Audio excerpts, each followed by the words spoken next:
Good morning, Parkland. Today is Wednesday, April 10th, 2013. Okay, so today is supposed to be almost 90 degrees. Somehow we skipped spring and went straight to summer.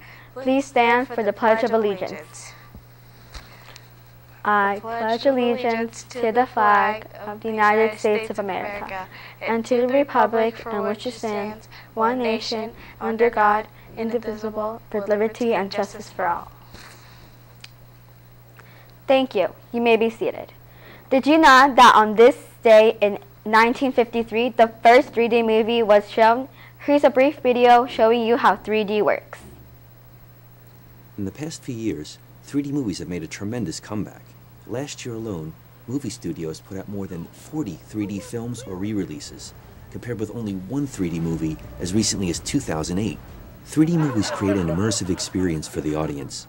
Images appear to fill the empty space between the moviegoers and the screen, often with startling results.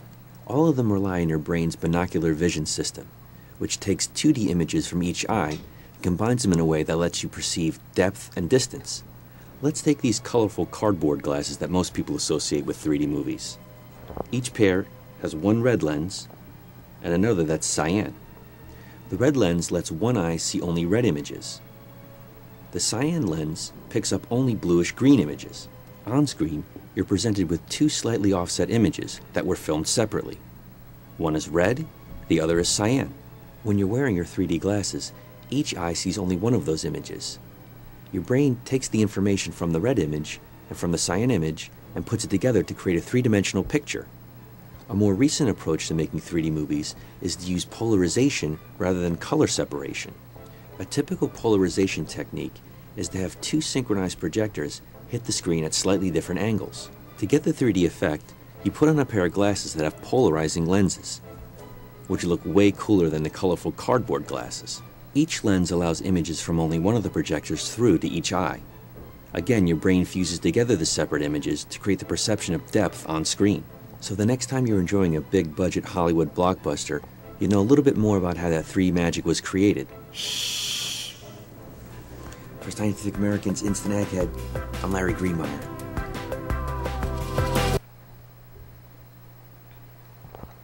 Now for some school news. The Builders Club is meeting tomorrow and they will be selling snacks after school in the cafeteria for you to enjoy. Just a reminder for students interested in volleyball, there will be a meeting today in 2009. Get your superhero on this Friday by dressing up like your favorite superhero. You can't wear any mask though, so be creative with your costume. Students interested in working with Miss Wallace for the NASA Storytelling and Dramatics Art Festival need to turn in their permission slips to their science teacher or Miss Bartlow by tomorrow. The first rehearsal is tomorrow in 2032. Attention 6th and 7th graders. Lego League is now open for new members to come and learn about the competition and work with robots beginning tomorrow. Please pick up a permission form from Ms. Vincent in 10:15 today and bring it signed to the first meeting on Thursday. Now an important announcement about a contest happening at Parkland.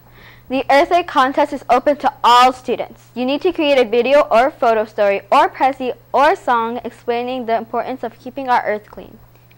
Your entry should be creative and use at least 3 ways to explain how to keep the Earth clean.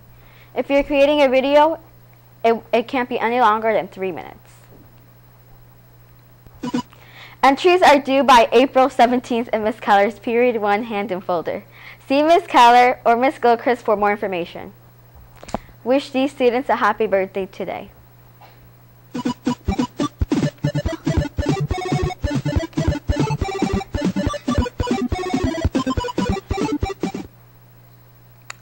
As the days are warming up, we are about to get millions of visitors from another world on the East Coast, cicadas. Here's a video about these remarkable creatures. It's the arrival of an insect that knows how to create a buzz.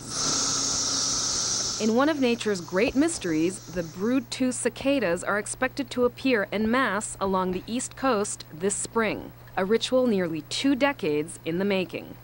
Brood 2 is a periodic cicada that hatches out every 17 years. Craig Gibbs is an entomologist at the Wildlife Conservation Society's Queen Zoo in New York. The specific thing about these 17-year cicadas is that they're going to be a very dark colored body. They have really bright red eyes, and they also have bright red wing veins. The cicadas spend nearly their entire lives underground, feeding off the roots of trees. They go through 5 stages before reappearing above ground, and are found anywhere from North Carolina through New England. What will happen is the nymphs will come up and they will shed their nymphal skin and they'll crawl up into the trees, and they'll take about 5 days to harden, and then they'll start for the next 4 to 6 weeks calling and looking for mates. New York's Staten Island Museum has been celebrating cicadas since 1881 and currently has an exhibit honoring the return of the 17-year cicada. So I've had reports of people finding them under flat rocks and things over the last week or so. So they're near the surface, but still not warm enough for them to emerge yet. This year, their return is forecasted sometime between mid-April and late May,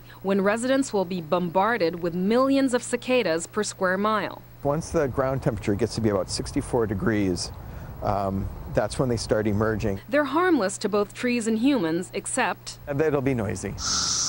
There's no getting around the noise. And again, that's just the males looking for females. So what's noisy to a human is actually a mating call. Yeah, what's noisy to a human is the sound of love to another cicada.